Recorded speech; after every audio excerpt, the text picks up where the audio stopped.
Nick married Jolie 3 years ago, drawn to her not by love, but by the fortune she inherited from her father. Jolie, grieving deeply over her father's sudden death, was captivated by Nick's charm, unaware of his true intentions. For Nick, Jolie was his golden ticket, and he played the part of the devoted husband, eagerly waiting to gain control of her wealth. However, Jolie's father's best friend, Mr. Chinland, intervened, ensuring that Nick signed a prenuptial agreement that would protect Jolie's inheritance. Nick begrudgingly agreed, thinking he could still manipulate the situation to his advantage. But as time went on, Jolie's health deteriorated, and she was diagnosed with cancer. During her illness, Nick's true colors emerged, as he cared more about the money he might inherit than his dying wife. Unbeknownst to Nick, Jolie had a plan of her own. She secretly conceived a child with her longtime friend Kurt, and when she passed away, Nick was left shocked and humiliated as Jolie's will was read. She had left everything to her son Robert, with Kurt and Mr. Chinland as his guardians. Nick, who had expected to inherit it all, was left with nothing. Jolie's final act of love for her son and her calculated revenge on Nick left him empty-handed, as the people she truly trusted took on the responsibility of raising her child. What Nick thought was a sure win turned out to be his greatest defeat, while Jolie, even in death, ensured that her legacy and love would live on through her son. If you are not subscribed, I recommend you subscribe and activate the bell so you don't miss any videos. Nick had married Jolie 3 years ago, but the truth was, if it weren't for her sudden rise to power as the sole owner of her father's business, he never would have committed to her. Her father, a man who seemed invincible in his prime, had been unexpectedly struck down by a sudden stroke. As the only child, Jolie inherited not just the company, but her father's entire fortune. This newfound wealth was what drew Nick, a handsome yet idle man who had made a habit of living off the generosity of women, into her life. Jolie, blinded by Nick's irresistible charm and sweet words, had no idea that his intentions were anything but genuine. His plan was simple: stay with her just long enough until something more lucrative came along. However, it soon became clear to Nick that Jolie herself was the golden ticket he had been searching for all his life. Her inheritance was massive, a windfall beyond his wildest dreams, and he knew exactly how to exploit it. Nick was convinced he could easily manipulate Jolie's deep love for him to gain control over her fortune, and at first, everything was unfolding perfectly for him. Jolie was consumed by grief, mourning the loss of her father, who had been her rock, her guiding light. Sensing her vulnerability, Nick swiftly cloaked himself in the role of a caring and supportive partner, offering solace during her darkest hour. The young and trusting Jolie was completely oblivious to the fact that Nick's kindness was nothing more than a facade, carefully crafted to conceal his true intentions. Nick maintained this charade up until their wedding day, ensuring there was no way for Jolie to back out. After the funeral, he proposed to her, cunningly suggesting they delay the wedding until her period of mourning had passed. Nick was a master of deceit, an expert in manipulation, capable of becoming whatever was required of him. He had never needed to exert much effort with his previous wealthy girlfriends, believing there would always be another rich woman to latch onto. But with Jolie, the stakes were different. The reward was worth the effort, and Nick was fully aware that this game would be his biggest score. But then, an unexpected obstacle arose, one that Nick hadn't anticipated. Jolie's father had a best friend, Mr. Chinland, who had not only been his trusted deputy in the company but also Jolie's godfather. Mr. Chinland, a man of sharp intellect and foresight, recognized that Jolie, in her vulnerable state, was madly in love and determined to marry Nick, seeking in him the comfort she had lost with her father's passing. Yet, understanding the peril she was in, Mr. Chinland stood firm and insisted on a prenuptial agreement, knowing it was the only way to protect Jolie from Nick's hidden motives. "Nick, it's just business. Is it that difficult?" Jolie pleaded, echoing Mr. Chinlin's advice. "This is humiliating." "Do you honestly believe I'm after your money?" Nick shot back, his pride wounded by this unexpected twist in his plan. "Honey, it's just a formality. It's only for if things don't work out between us. My godfather has always been like a second father to me, and it would mean a lot to him if we did this," Jolie said softly, her words laced with the trust she had placed in both her godfather and the man she believed Nick to be. Little did she know, this prenuptial agreement was the first crack in Nick's carefully constructed facade, a crack that would slowly widen, threatening to expose the dark truth beneath the surface.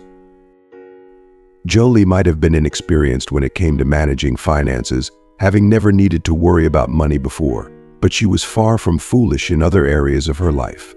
Once she set her sights on a goal, she pursued it relentlessly, no matter the obstacles. When Nick found himself cornered by Mr. Chinlin's insistence on a prenuptial agreement, he had no choice but to concede to all the terms laid out. The marriage contract, though standard on the surface, was meticulously designed to strip Nick of any potential control. It was clear that the business and all of the property Jolie inherited from her father would never be shared with her husband. Nick had initially assumed that through marriage, he would gain access to the company's dividends, accumulate new assets, and secure a comfortable future. However, the ironclad contract, crafted by a lawyer of exceptional skill, dashed those hopes. The agreement ensured that Nick would be kept at arm's length from any financial gains. Despite these restrictions, Nick convinced himself that he could still benefit from the marriage. He believed he could quietly siphon funds from their shared budget, discreetly transferring them to his accounts, gradually amassing his wealth. But in this, too, Nick was gravely mistaken. Mr.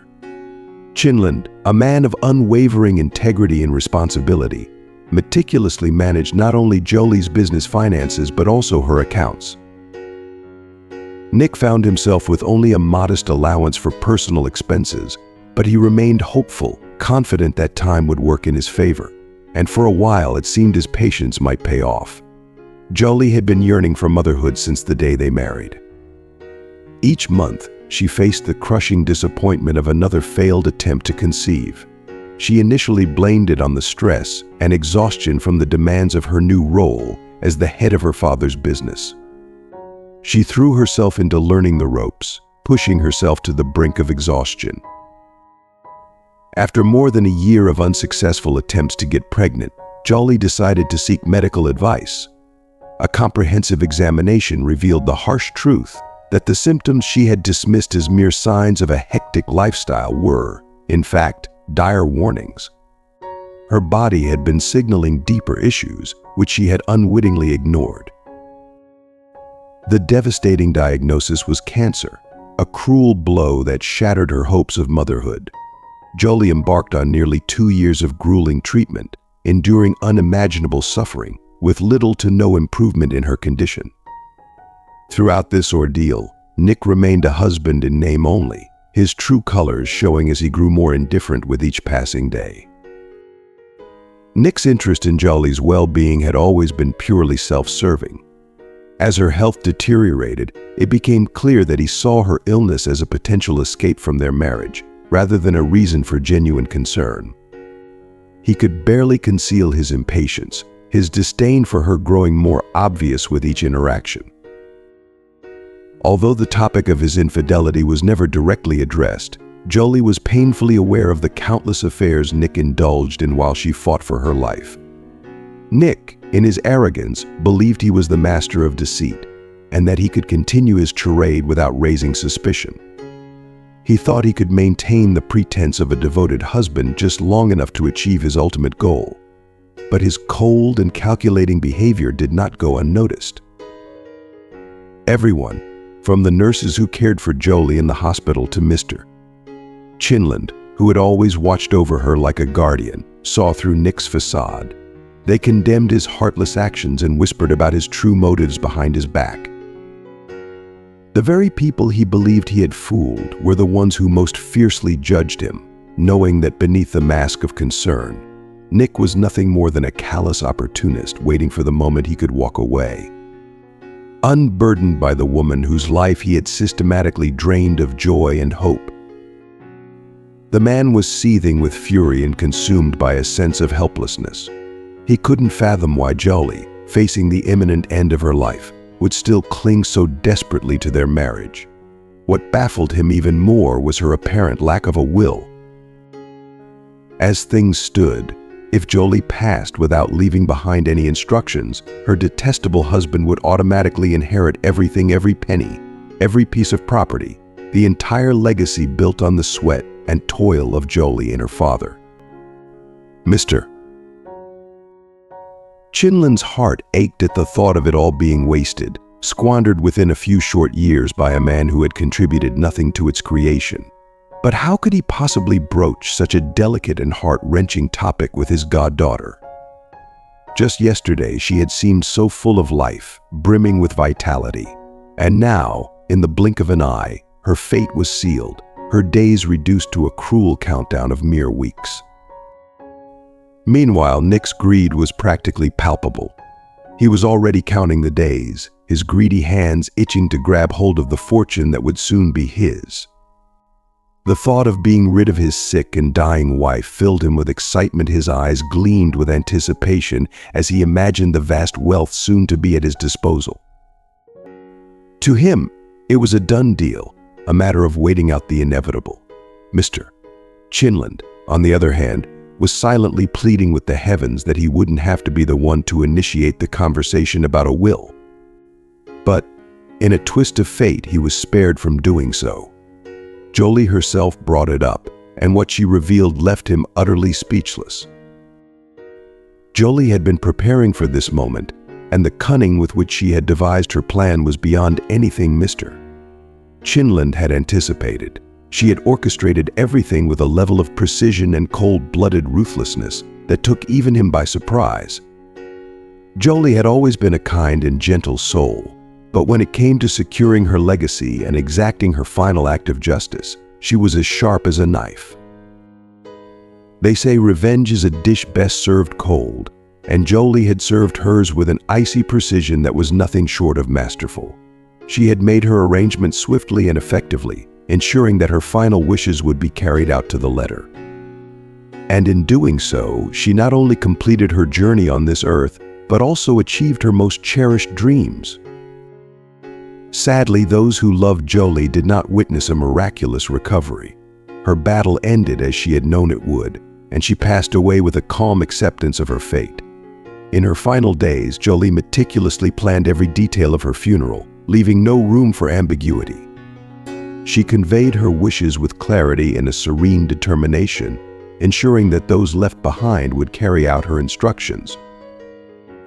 The day after the ceremony, a notary contacted the individuals named in Jolie's will, summoning them for the reading. Nick was blindsided by this development. He had been so certain that his wife had never drafted any official documents regarding her death, and he fully expected to become her sole heir by default, as the law generally dictates in such situations. Clinging to a sliver of hope, Nick attended the meeting, even bringing along his latest conquest, Shirley, a woman whose beauty was as striking as her ambitions. Upon arriving at the notary's office, Nick immediately noticed Mr. Chinlin and Jolie's close friend, Kurt Turgon. But what truly caught him off guard was the sight of Kurt pushing a stroller with a baby boy inside. The shock of seeing Kurt with a child floored him. Nick had no idea Kurt had gotten married, let alone had a baby. Despite his many shortcomings, Nick was not completely devoid of common sense. It didn't take long for him to grasp that something was amiss, that he had been outmaneuvered in a game he hadn't even realized was being played. Yet, despite the mounting evidence that he was about to be thoroughly humiliated, Nick's curiosity got the better of him. He had to know what Jolie had concocted from beyond the grave, even if it meant facing an unthinkable disgrace. For what felt like an eternity, the room was engulfed in a suffocating silence, each person isolated in their corner, lost in thought. The tension was palpable as they waited, the only sound being the occasional shuffle of papers from the notary, who seemed to be deliberately dragging out the introductory formalities. He spoke at length about the solemn duty of reading a deceased person's last will, as if trying to savor every moment before unveiling the inevitable. Meanwhile, Nick couldn't shake the feeling that something was amiss. The lingering smirk on Mr. Chinlin's face was a clear indication that everyone but him already knew the bombshell that was about to drop. Finally, the notary reached the part everyone had been waiting for, and Nick's name sliced through the oppressive silence. "To my lawful husband, Nick, I deny the inheritance," the notary read aloud, his voice steady and emotionless. The sentence was brief, almost dismissively so, yet its impact was seismic. The notary paused, looking directly at Nick, as if to ensure that the gravity of the words had sunk in. "Do you understand what this means?" he asked, his tone laced with an almost mocking patience. Nick, swallowing his pride and anger, managed only a stiff nod in response. Beside him, Shirley instinctively reached for his hand, attempting to rise, clearly ready to leave in a huff. But Nick, despite his burning humiliation, tightened his grip, keeping her seat. He knew he should have wanted nothing more than to escape the scene of his public disgrace, but something inside him, perhaps sheer stubbornness or a morbid curiosity, compelled him to stay. The curtain had not yet fallen on this tragic play, and Nick was too entrenched in the drama to walk away now. After a moment that seemed to stretch on forever, the notary resumed reading. "I bequeath all my personal property to my only son, Robert Turgon. Until he reaches adulthood, I appoint his father, Kurt Turgon, and Mr. Chinlin as guardians and administrators of his estate." The revelation hit Nick like a punch to the gut, leaving him reeling. His mind raced, trying to make sense of what he had just heard. A son. From Kurt, the words exploded out of him, a mixture of disbelief and panic. The shock was overwhelming, and it showed in his wide eyes and the tremor in his voice. But to everyone else in the room, including Mr. Chinland and Kurt, this revelation was no surprise. They had been prepared for this moment, unlike Nick, who was blindsided. Nick, gasping for air and clutching at anything that might make sense of the situation, blurted out, "Is the boy Jolie's biological child?" His voice was loud, desperate, as if he were hoping for some small chance that this was all a terrible mistake. Mr. Chinland, his expression a mix of satisfaction and cold detachment, confirmed what Nick had been dreading. "Yes, Robert is the biological son of Jolie and Kurt," he said, each word carefully measured, designed to drive the truth home. Nick's mind reeled as he tried to process this information. "But she hasn't been pregnant in the last 2 years.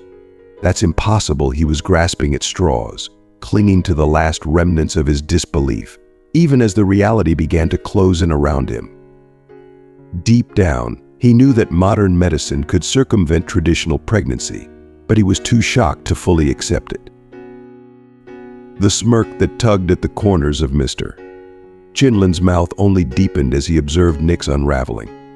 "The advancements in medicine these days are truly remarkable," he remarked, his voice dripping with irony. Nick sat there, his world crumbling around him, as the full weight of Jolie's final act of revenge bore down on him. She had outsmarted him at every turn, leaving him not only empty-handed but utterly humiliated. The life he had so carefully planned out was now nothing more than a cruel illusion, shattered by a woman he had so foolishly underestimated. As Kurt sat in the notary's office, watching the scene unfold, his mind drifted back to the terrifying moment 2 years ago when Jolie had confided in him about her grim diagnosis. The memory was as vivid as if it had happened yesterday. He could still feel the shock that coursed through him when she revealed the seriousness of her illness and the minuscule chances of recovery. But what struck him even more was how calmly she spoke about the limited time she had left and the incredible clarity with which she outlined what she needed to accomplish before her time ran out. That was when she had dropped the bombshell, her unyielding desire to become a mother, no matter the cost. "I had my eggs preserved before I started treatment," she had explained, her voice steady but tinged with a quiet determination. "The doctors warned me that I probably wouldn't live long enough to raise my child, but I was adamant. Kurt, I grew up without my mother, and I know how hard that is. But even though she wasn't there in person, I always felt her love and protection." Kurt, grappling with the enormity of her words, had hesitated before asking the obvious question. "Does Nick agree to raise the child on his own?" Jolie's response was laced with a bitter laugh. "Who would ever allow that? Nick would be thrilled to get his hands on the baby's money, considering he has no conscience. No. I've long since realized that my dear husband is not exactly the person I once thought he was. His reaction to my diagnosis and what the doctors told him. I don't even want to waste breath on him. He's not worth my tears. But what about the baby? That's the real reason I wanted to talk to you." For the first time in their long friendship, Kurt saw Jolie falter. She was usually so strong, so fearless, but now there was a hesitation in her eyes that he had never seen before. "I don't know how to bring this up delicately," she continued, her voice dropping to a near whisper. "Maybe there's no delicate way. So I'll just say it, I want you to be the father of my child." Kurt had been stunned. "Are you serious? You have a husband, Jolie?" "Yes, I do have a husband, and I'll have him until the day I die," she replied, her tone growing firmer. "That's a decision I've already made. But no, we won't be together in the way you're thinking. I'm not in any condition for that, and I can't carry the baby myself. MCT39 hats why I preserved my eggs. What I need now is the biological material from the father to be clear from you. Of course, we'll also need a surrogate to carry and give birth to the child, but that's not a problem. These services are readily available now." At first, Kurt thought the idea was absurd, the irrational musings of a woman driven to desperation by her illness. But as Jolie laid out her plan, he realized how thoroughly she had thought it through. She had already taken care of the legalities, arranged for the services of a reputable reproductive clinic, and even found a surrogate mother for the baby. Kurt, she had said, her eyes locking onto his with a seriousness that shook him to his core. "I could have used a donor. I could have gone that route. But I don't want just any man to be the father of my child. When I think about who this baby will be left with, you're the only person I trust completely. I've known you for so many years, and I'm confident you'll be a great father. I know you have your life plans, getting married, having kids of your own, all of that. And it makes perfect sense. But please just think about it. Don't answer me right now.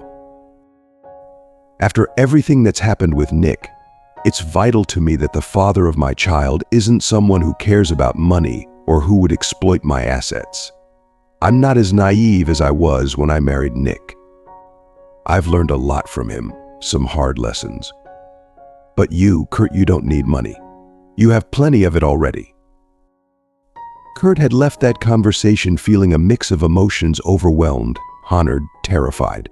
And now, sitting in the notary's office, watching Nick's world crumble, he realized just how much courage it had taken for Jolie to put that plan into motion. Her request hadn't been about desperation or fear, it had been about trust, about ensuring her legacy would be protected and cherished by someone she knew would never betray her or her child. Jolie's decision had been her final act of love, a carefully calculated move to outmaneuver the man who had tried to exploit her and to ensure that her son would be raised by someone who truly cared for him, free from the corrupting influence of greed. "My father has," the man responded, gently correcting Jolie's reasoning for the first time. "You know you'll inherit it one day. You've worked tirelessly to keep the family business thriving. You've never been one to go without," Jolie continued, her voice softening. "But I've come to realize that a man who grew up in poverty will always carry that fear of not having enough. And if that fear is paired with a lack of decency, it can lead to terrible consequences. I've learned that the hard way," she added, a sadness lacing her words. Kurt sighed his thoughts, a whirlwind of confusion and responsibility. To be honest, Jolie, I'm completely at a loss. I had a very different idea of what becoming a father would be like. This isn't something I can decide on my own. I need to talk to my parents. Understand that I can't make such a life-changing decision without consulting them. I'll need their support. Especially if I'm going to raise a child. They have to know and give their input. Jolie nodded, understanding the weight of what she was asking. Of course, Kurt. I wouldn't expect you to make this decision lightly. But please just promise me one thing, keep this between us for now. Kurt agreed, though he knew the conversation with his parents would be anything but easy. When he finally sat down with them, his father took the news in stride, listening calmly as Kurt explained everything. With a quiet nod, his father assured him that whatever decision Kurt made, he would stand by him and offer as much support as possible for his grandchild. His mother, however, struggled with the idea. She had always dreamed of seeing Kurt marry a wonderful woman and build a family in the traditional sense. The thought of her potential grandchild's mother being terminally ill, with the child to be carried by another woman, was heart-wrenching for her. She had known Jolie since she was a little girl and had always held her in high regard. But this request, this was something that challenged her deeply. Can the child inherit the disease, his mother asked, her voice trembling with the fear that had been gnawing at her heart. The question felt awkward, even painful, but it was one she couldn't ignore. How could she not worry about the safety of her future grandchild? No, Mom, Kurt reassured her gently. Jolie's illness isn't hereditary. The child won't be at risk of inheriting it. His mother breathed a sigh of relief, though the weight of the situation still pressed heavily on her. While the fear of the disease was quelled, the emotional turmoil of the entire scenario remained. For her, this wasn't just about biology, it was about the heartbreak of knowing that her grandchild would never know the warmth and love of the woman who wanted so desperately to be their mother. This reassurance eased the anxious mother's mind somewhat, though her worries didn't entirely dissipate. After much reflection, however, she ultimately gave her blessing to Kurt's decision. For Kurt, the path forward was no less fraught with uncertainty. Jolie's proposal had blindsided him, leaving him grappling with the enormity of what she was asking. But after a period of deep contemplation, he realized there was no compelling reason to refuse. When he finally informed Jolie of his decision to support her plan, she was overjoyed, and together they began to execute each step with meticulous care. As Kurt sat there, lost in the labyrinth of his thoughts, reflecting on the life-altering journey they had embarked on, Mr. Chinlin's mind drifted to a conversation he had with Jolie a little over 2 months ago. It had started innocuously enough, with Jolie speaking fondly of how much she respected and honored Mr. Chinlin as a second father. She expressed her hope that he wouldn't refuse the request she was about to make. Then, in a burst of vulnerability, she revealed that she wanted him to become the guardian of her son. At first, Mr. Chinlin thought his goddaughter was delirious, but as she unfolded the full story, he was left in utter shock. Not only had Jolie and Kurt made such a momentous decision, but they had also managed to keep it hidden for so long. "How old is the baby now, Mr. Chinlin asked, his voice tinged with a mixture of amazement and disbelief. "Robert is 8 months old," Jolie replied, a soft smile playing on her lips. "You two certainly know how to keep secrets, Mr. Chinlin remarked, still reeling from the revelation. Jolie's smile faded as she grew serious. "I don't want Nick to know about Robert before I die. He will only find out when my will is read. It's already been drafted and is secure with the notary. But there's one aspect that remains unresolved. Robert will have only one parent. I've reevaluated so much in my life, and I can't afford to leave anything to chance. Kurt has his parents, so if something were to happen to him, Robert would go to them. But I want you to have rights too, just in case. I need to make sure he's protected from every angle. Mr. Chinland, who had a keen sense of people and their intentions, felt a twinge of concern. He recognized the potential dangers of dealing with someone like Nick in this manner, even if Jolie's husband deserved every bit of retribution she was planning. Jolie, are you certain this is how you want to handle things with Nick? He's a vile man, no doubt about it, but playing games with someone like him, even from beyond the grave, can be dangerous, he said, his tone gentle yet firm. He paused, realizing how harsh his words might sound. Forgive me, dear, I don't mean to be rude. I just worry about the consequences. Jolie looked at him with a mixture of resolve and sadness. I understand your concern, Mr. Chinland. But Nick has taken so much from me, my trust, my happiness, my sense of security. This is my way of ensuring he doesn't take the one thing that truly matters. I'm not doing this out of spite. I'm doing it to protect my son and to ensure that what's left of my legacy goes to someone who will cherish it, not squander it. I need to know that Robert will be safe, loved, and cared for. That's all I care about now. Her words hung in the air, heavy with the weight of her determination and the finality of her decision. Mr. Chinland saw the fire in her eyes, the unwavering commitment to her son's future, and he knew there was no turning back. Jolie had made up her mind, and all he could do was support her in the only way he knew how, by standing by her side, ensuring that her last wishes were carried out to the letter.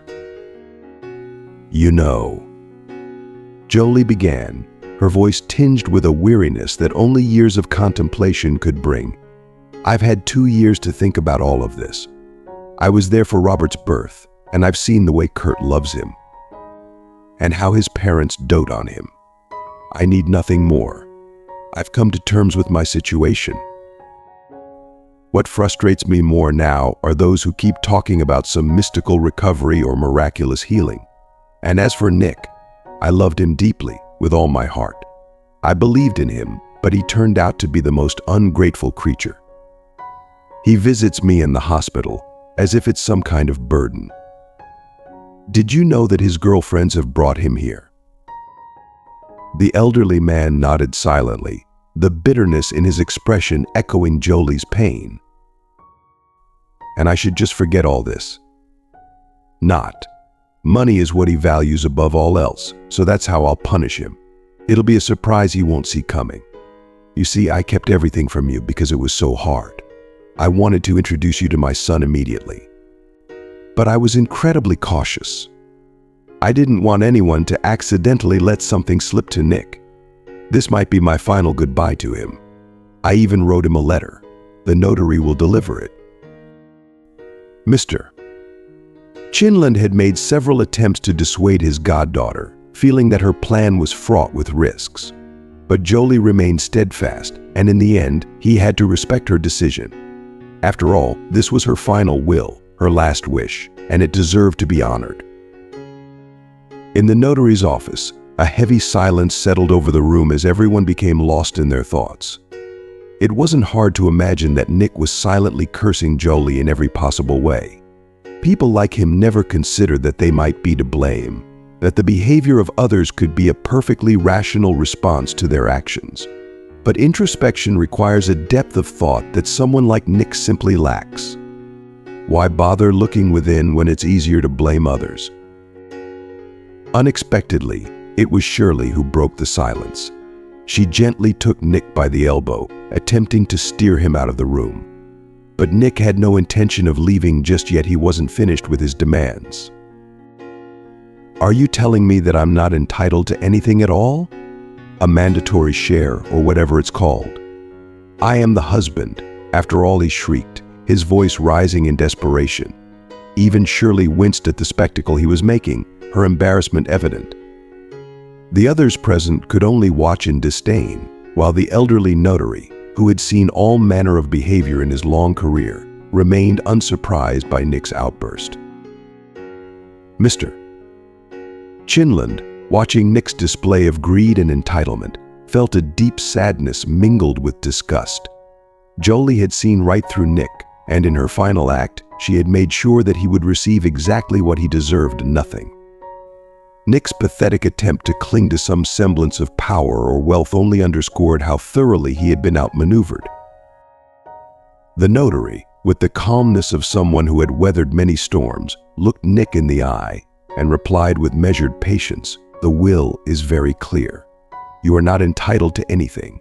This is the final and legally binding decision of your wife."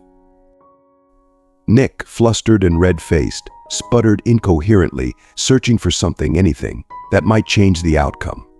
But there was nothing left to say. Jolie had seen to that. She had planned her final act with the same determination and precision that had defined her entire life. And in the end, she had ensured that her legacy would be protected, that her son would be loved and cared for, and that Nick would be left with exactly what he had earned, nothing. According to the will, you are not included in the circle of persons entitled to a mandatory share in the inheritance, the notary stated with unwavering calm. Moreover, I have thoroughly reviewed your marriage contract. He tapped the thick folder on the desk with a measured hand. The text is attached here, and it is clear that you have no grounds for contesting this, even if you were to take it to court. Although, of course, you retain the right to appeal. Nick, his face a mask of fury and disbelief, blurted out, "Of course, I will dispute it. Who knows who this so-called illegitimate child is, who she claimed as her son?" His voice was escalating into a rant, and he seemed oblivious to the venom in his words. Kurt clenched his fists, every fiber of his being straining to keep himself from decking the arrogant man right then and there. Even Mr. Chinland, usually the epitome of composure, flushed with anger at Nick's audacity.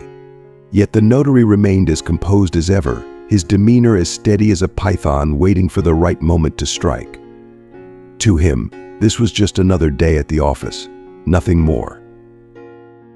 Without missing a beat, the notary responded, "Included in this file are not only the child's birth certificate but also medical documents that provide definitive proof of his parentage. Furthermore, at the deceased's request, there is a DNA test result confirming that your wife, Jolie, is indeed the biological mother of Robert Turgan. I assure you, all documentation has been meticulously compiled." "Can I see them?" Nick demanded, desperation creeping into his voice. The notary shook his head. "No, you are only entitled to review the portions of the documents that pertain to you. All other records, especially those concerning a child, can only be disclosed with the consent of the parents." "Naturally, I do not permit it," Kurt interjected immediately, his tone leaving no room for negotiation. "You would only gain access to those documents through a court order, should the court deem it necessary." That was the final blow to Nick's fragile composure. Enraged, he stormed out of the office, slamming the door behind him with a force that rattled the frames on the wall. He muttered curses under his breath, vowing to fight this injustice to the bitter end. His mistress, however, remained composed. She quietly said her goodbyes and exited the room, closing the door gently behind her. Once they were alone again, Mr. Chinland turned to the notary. "Does it matter that he didn't sign that the will was read to him?" he asked, still slightly agitated. The notary gave a reassuring smile. "There are many like him. It's merely a formality. His refusal to sign has no impact on the validity of the will." Mr. Chinland sighed, a mix of relief and lingering sadness washing over him. "It would be funny if it weren't so tragic. I still can't wrap my head around how Jolie got involved with him in the first place," he mused aloud, though he knew there was no answer to this rhetorical question. With the formalities completed, the men quickly signed the necessary documents, their hands lingering in a firm handshake that signified the gravity of the day. Mr.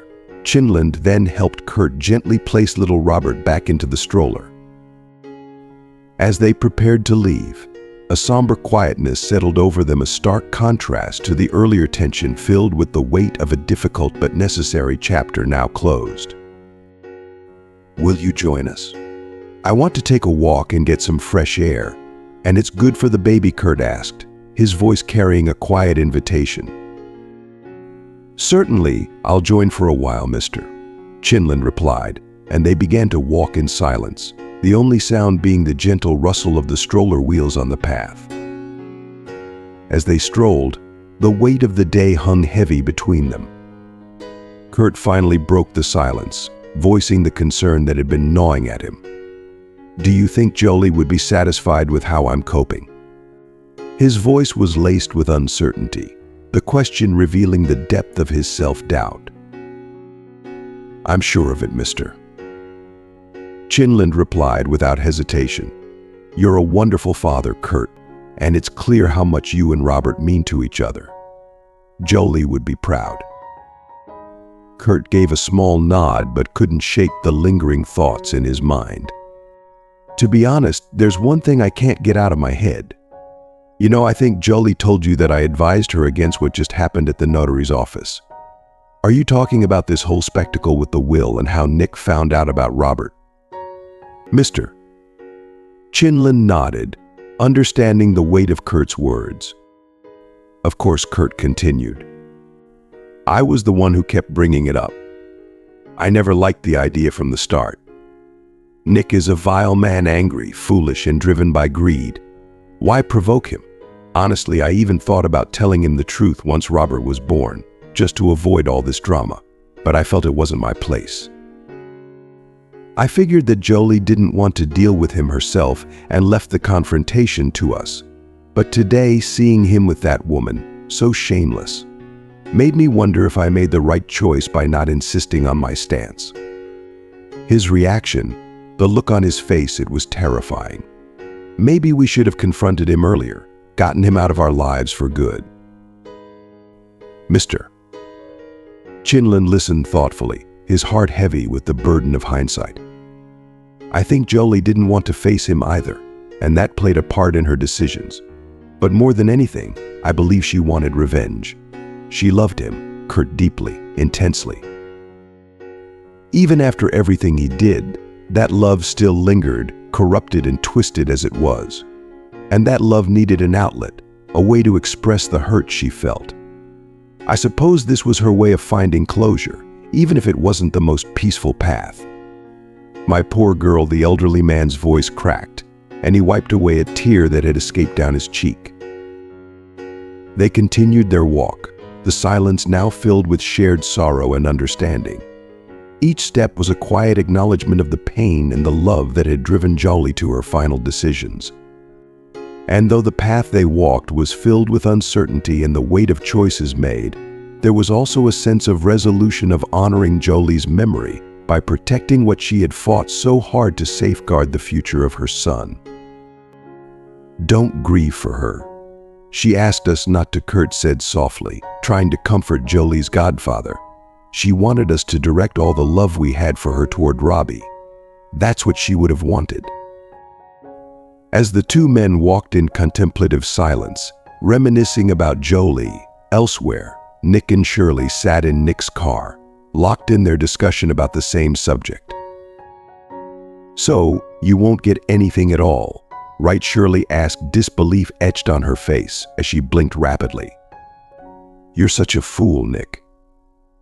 You heard the notary, there's no chance of you getting anything because of that kid. Okay, let's go.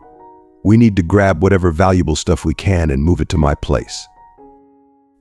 3 days later, Kurt finally gathered the courage to visit Jolie's house. He had been preparing himself for a confrontation, bringing along 2 security guards for protection, expecting Nick to be there, clinging to whatever remnants of wealth he could. But when he arrived, he found the house eerily empty. Nick, it seemed, had been clever enough to anticipate Kurt's visit and had already cleared out, not without taking a hefty share of valuables with him. Now, Nick found himself sitting alone in the cramped kitchen of his dingy apartment, nursing the last of the whiskey Shirley had left behind before abandoning him. It wasn't surprising why would she stick around with a man who had nothing left to offer. As Nick sipped the liquor, his thoughts drifted back to how he had ended up in such a miserable state. There was a time when women would pay just to be with him, showering him with gifts and money. But now the tables had turned, and he found himself having to offer money to keep the company of a young, beautiful woman. Despite everything, Nick, a gigolo who had long since passed his prime and was now a shell of the man he once was, didn't blame himself for the mess he was in. In his mind, it was all Jolie's fault. She was the villain in his story, the one who had sucked the life out of him, shattered his dreams, and left him penniless and without the inheritance he felt was rightfully his. To Nick, it was she who had ruined his life, not his selfishness or greed.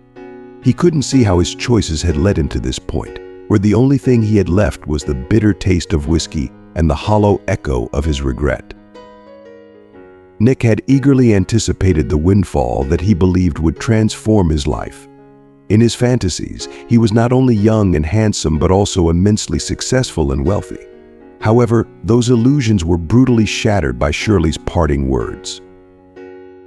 She had thrown some harsh truths in his face before leaving, stripping away the last of his delusions. No one needed him anymore. He was nothing but a washed-up drunkard, living in a world of grandiose fantasies that bore no resemblance to reality.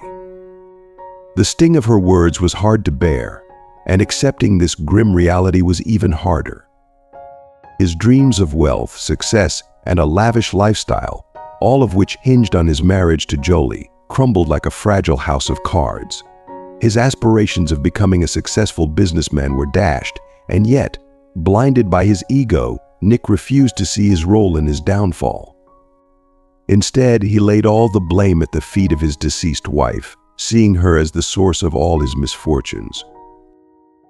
For nearly 2 weeks, Nick drowned himself in alcohol, trying to escape the crushing reality that had become his life. With each passing day, his resentment festered and grew, poisoning what was left of his mind. But on one particularly bleak, hangover-ridden morning, he reached a breaking point. He realized that he wouldn't achieve either success or revenge on Jolie by wallowing in self-pity and drinking himself into oblivion. The bitter taste of humiliation lingered, especially after men from Mr. Chinland had arrived just days earlier. They had practically forced him to hand over his car keys and had torn up the power of attorney that Jolie had granted him. Didn't you know that the power of attorney loses its legal force after the death of the person who issued it? One of the men had said with a sneer, his words dripping with disdain. In Nick's warped mind, he still saw himself as a saint, a devoted husband who had never left his sick wife's side. He conveniently ignored the endless intrigues, the gambling, the alcohol, and the way he had treated Jolie with cold indifference. What a pity that she's dead, and I can't hit her, he thought darkly. So many times he had barely restrained himself, convincing himself that his patience would be generously rewarded once she was gone. As Nick brooded, his thoughts turned to revenge. He contemplated various ways to make Jolie pay, even in death. His first impulse was to desecrate her grave, a vile act that would give him some twisted sense of satisfaction. But as he mulled over what had truly mattered to Jolie, what would hurt her the most, another idea began to take shape. The answer was obvious, lying just beneath the surface, Robert. The realization struck Nick like a bolt of electricity, jolting him out of his stupor.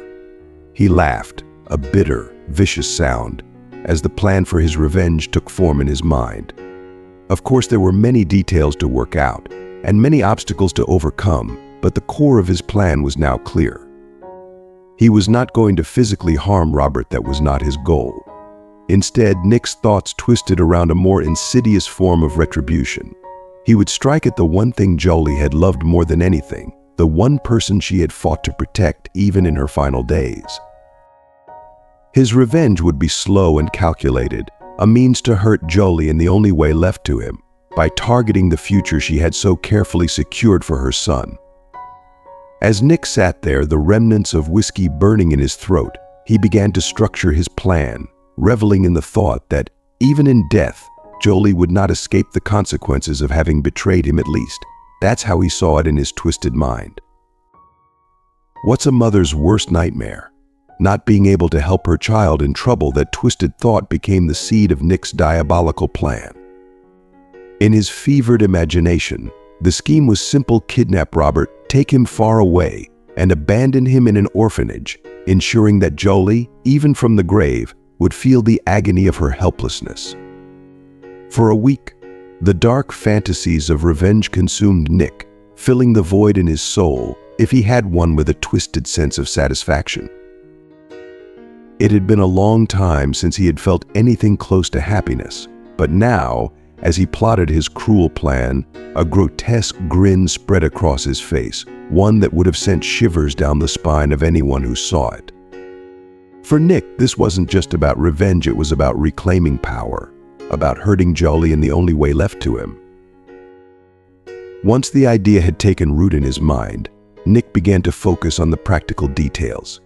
He needed to know everything about Robert's routine and the people who looked after him. To execute his plan flawlessly, Nick had to determine the perfect time and place to carry out the kidnapping.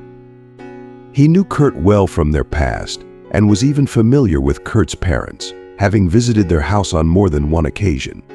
He also knew that their elite suburban neighborhood had top-tier security, which meant he would have to be meticulous in his planning.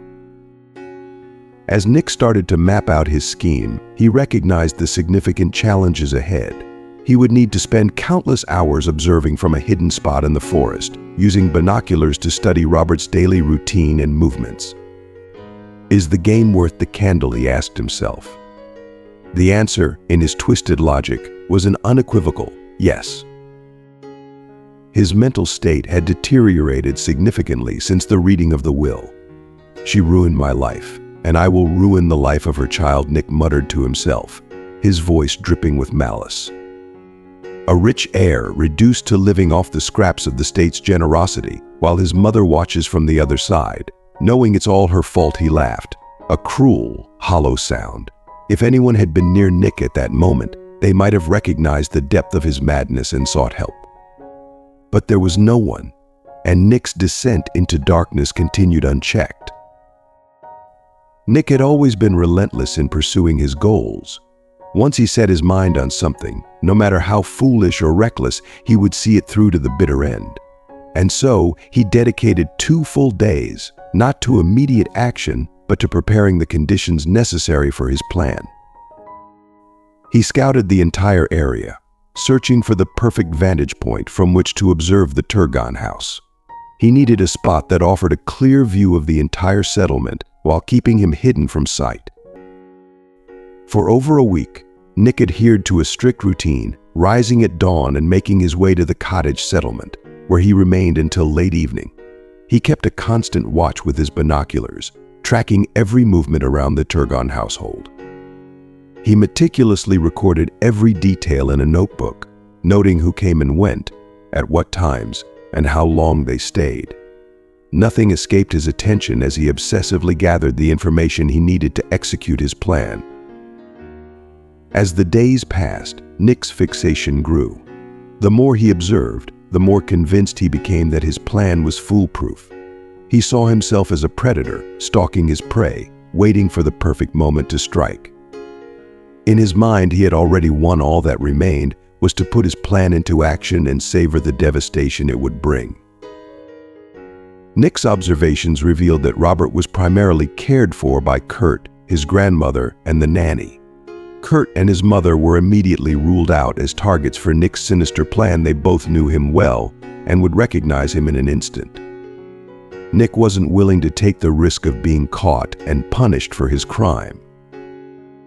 While he expected the police would eventually come knocking with questions, he hoped to deflect them, confident in his ability to lie his way out. The nanny, on the other hand, was a much more viable target, unfamiliar with him, following a predictable routine and often alone with the child. His opportunity came one Wednesday during her daytime walk with a peacefully sleeping Robert. Nick's heart raced when he saw her leave the secure confines of the settlement. She followed a small, secluded forest path to a clearing where she would meet another nanny from a nearby settlement. The two would chat and laugh together, completely oblivious to the danger lurking nearby. Seeing this pattern, Nick decided to reduce his daily surveillance to avoid arousing suspicion. He would only visit on Wednesdays, timing his arrival to coincide with the nanny's walk. The routine was as reliable as clockwork. For 4 consecutive Wednesdays, Nick watched, noting every detail to ensure nothing would disrupt his plan. By the 4th Wednesday, Nick was certain the following week he would act. He prepared meticulously, purchasing a powerful stun gun from a local market and paying in cash to avoid leaving a trail. Every detail was carefully considered to avoid detection. He bought an old car and attached stolen license plates to it, strategically parking it far enough from the scene to avoid attracting attention but close enough for a quick getaway. He even took steps to alter his appearance, ensuring his figure and face would be unrecognizable. Nick's thoughts were consumed by the plan. It dominated his every waking moment, even invading his dreams.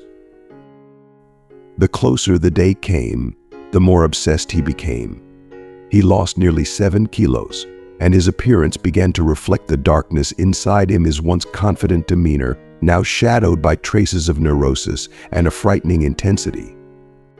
Anyone who glanced at him now would sense the danger he posed, the madness lurking just beneath the surface. On the fateful Wednesday, Nick parked in the spot he had carefully chosen and waited, nerves strung tight as piano wires. When he saw the nanny pushing the stroller down the path, his body trembled with a mixture of anticipation and fear. The reality of what he was about to do suddenly hit him with full force. The elaborate planning had insulated him from the true horror of his intentions, but now there was no escaping it. He was about to assault an innocent woman, incapacitate her with a stun gun, snatch a helpless child from his stroller, and make a desperate run for it. In his fantasies, the scene had played out differently, almost like a video game, clean, detached, and unreal. But here, everything was painfully real. The woman, unaware of the terror about to strike, the baby in the stroller, his wide eyes taking in the world around him with innocent curiosity. As Nick prepared to act, he felt a cold sweat break out across his skin, the weight of his actions pressing down on him like a suffocating blanket. There was no turning back now. The point of no return had been crossed, and the only path forward was one of irreversible devastation. By nature, Nick was not a violent man, and crossing that line was agonizing for him. But his deep-seated hatred for Jolie had festered to the point where it overshadowed any hesitation or moral restraint. As he approached Robert's nanny, his heart pounded in his chest, and his hands trembled with the enormity of what he was about to do. With a surge of adrenaline, he shoved the nanny away from the stroller, sending her sprawling to the ground. In a frantic motion, he pulled out the taser and discharged it into her, watching as she convulsed briefly before passing out from the shock. The hardest part was over, or so Nick thought. All that remained was to unfasten the belts, take the child, and flee to his waiting car. But as he bent down to release Robert from the stroller, everything unraveled. A sudden, blinding pain exploded in his head, and before he knew it, he was on the ground, disoriented and struggling to comprehend what had happened. When his vision cleared, he found himself staring up at an elderly man who was angrily scolding him while tying his hands together with practiced ease. Nick's head spun, and before he could protest or resist, he lost consciousness again. The mysterious man was Mr. Mayo, a seasoned gamekeeper well known in the 2 nearby elite communities. His guardhouse was strategically located in a dense area of the forest, just beyond the clearing where the nannies from the neighboring settlements often gathered. Hidden behind thick greenery, his dwelling had gone unnoticed by Nick during his surveillance. That day, Mr. Mayo had been returning from a local store when something about Nick's behavior caught his attention. He later recounted the events to the police. "I noticed someone dressed entirely in black, standing guard in the heat of the morning. It struck me as odd, so I decided to watch him for a bit and see what he was up to.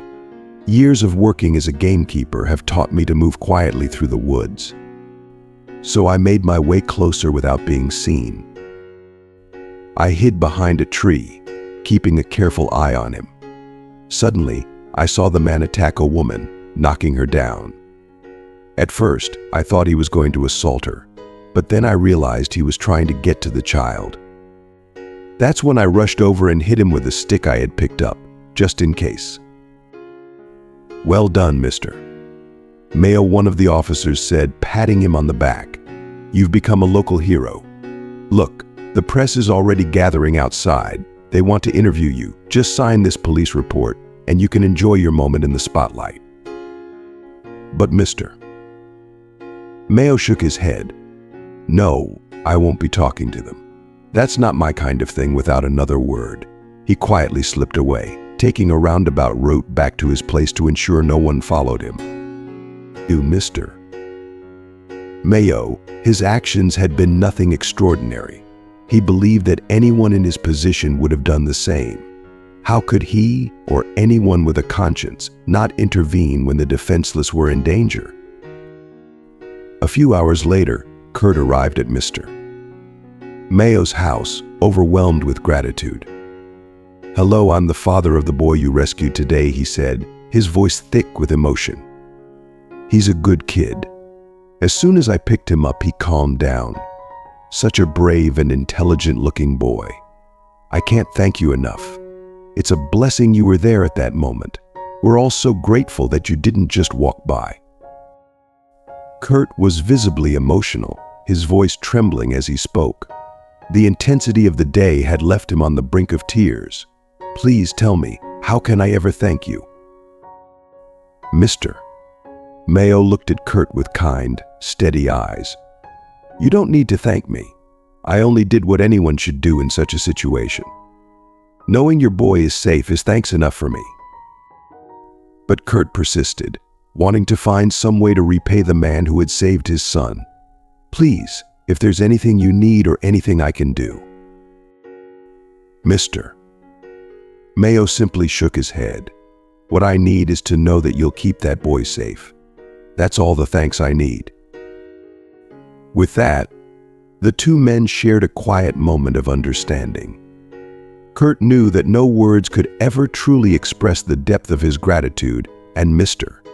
Mayo knew that the real reward was knowing that he had made a difference, however small, in a world that often needed people to step up when it mattered most.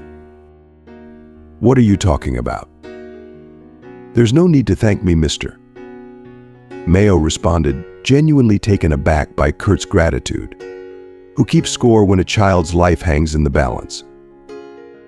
But Kurt, determined to show his appreciation, insisted. "Well, if you insist, a new hunting suit and maybe some food for my dog would be appreciated." "Mister..." Mayo chuckled softly, nodding. "Of course, no problem.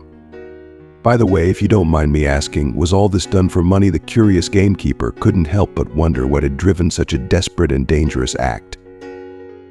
Kurt sighed deeply, the weight of the past few years heavy on his shoulders.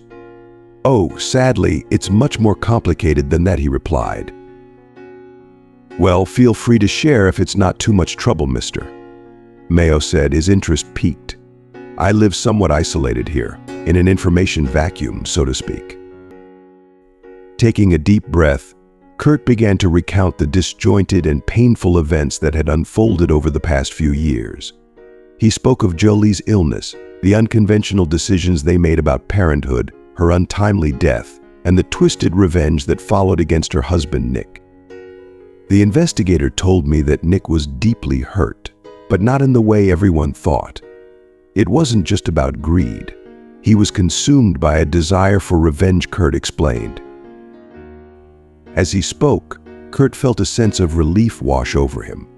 He had been carrying the burden of these events for so long, and sharing the story with someone outside the situation offered a new perspective. He had been grappling with the question of whether they had driven Nick to madness, whether their actions had pushed him to the brink of revenge. If it had only affected him, Kurt might have been able to bear it, but everything he and Jolie did was for the sake of their son, Robert. The thought that their choices might have put their child in danger weighed heavily on him. When he finished his story, Kurt looked at Mr. Mayo, hoping for some clarity. Do you think we pushed him to this point? Are we responsible for his desire for revenge? Mr. Mayo, ever the practical and straightforward man, shook his head firmly. Oh boy, are you serious? You're an adult and you're talking such nonsense. That Nick of yours would have found a reason no matter what. He doesn't even need one. He married for money, cheated shamelessly, mistreated his sick wife, and convinced himself that it was all her fault. What was her fault? For retaliating once, for finally losing patience, for not enduring his abuse. The truth is, she hit him where it hurt most, his wallet. And frankly, good for her. She thought up a plan and put it into action. That took courage.